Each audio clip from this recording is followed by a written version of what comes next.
Oh, hey there. Anybody who says life is short obviously hasn't lived very long.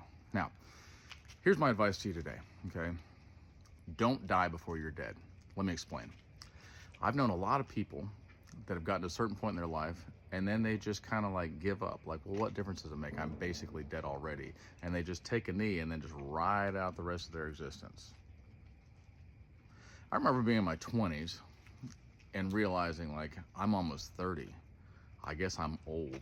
I guess I'll just stop caring. And I watch people, and I seriously watch people that would be like, well, you know, I'm almost 30, so I might as well stop watching my figure. And you're like, you might live a long time. If you stop now, like, you might be, like, when you sit around the house, you might sit around the house. Like, you might want to stay on it. Right? Or then I see people like, well, you know, I'm going to stop learning everything. And it's just that I'm not like, you know, whatever age I am. I'm like one day old with 20 years experience or something. And you're like, well, maybe keep living life to the fullest. Because here's the thing. We have eternal life. All of us do. Now we're going to die in the middle of that, at the very, very beginning of it. Okay. Coming up soon. And we have to die to ourselves, right? That's just part of life, is that, like, when a seed dies, it stops being a seed. It stops being kind of a tiny little thing and it turns into a huge tree, right? That then bears fruit and so on and so forth. Now, we're going to die, but eternal life starts now.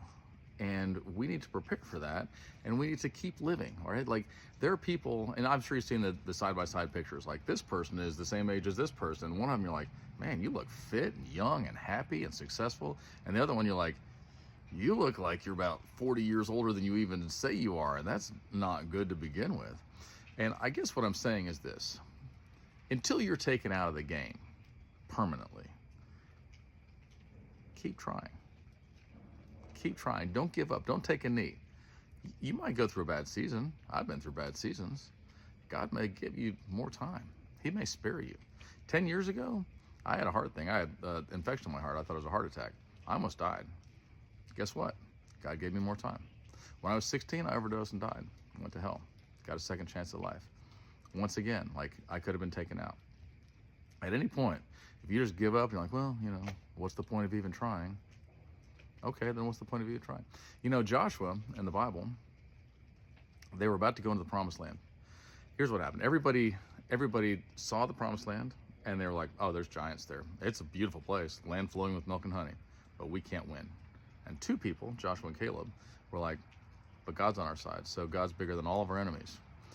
And they were the only people with faith. And everybody else was like, we're going with the 10 spies, and we're going to go with them. And they all wandered in the desert for 40 years until they died.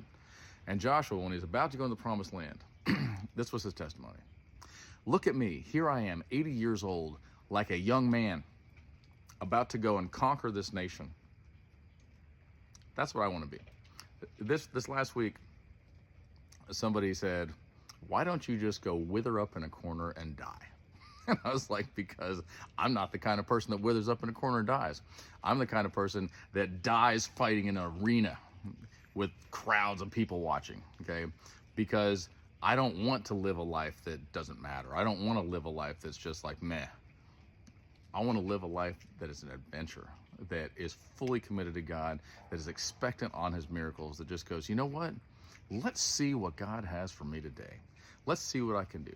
There's, in the Chronicles of Narnia, okay, maybe you don't know this, but the whole thing, C.S. Lewis was writing a correlation between Christianity and our life. And so in the Narnia Chronicles, Aslan is Jesus, okay? Like, he gives himself as a sacrifice for the guy who's betrayed him, and the bad guys kill him, and they're like, we won.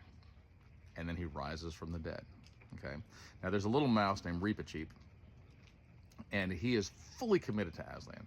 He wants to get to Aslan, and I forget the exact quote, but it's something like this. I will keep on going until I get there. But, I'm sorry, he says, I will keep trying until my boat gives out. And when that happens, I'll take the rowboat. And when that happens, I will swim. And I will go with my nose pointed toward Aslan until I die. Or I'll make it.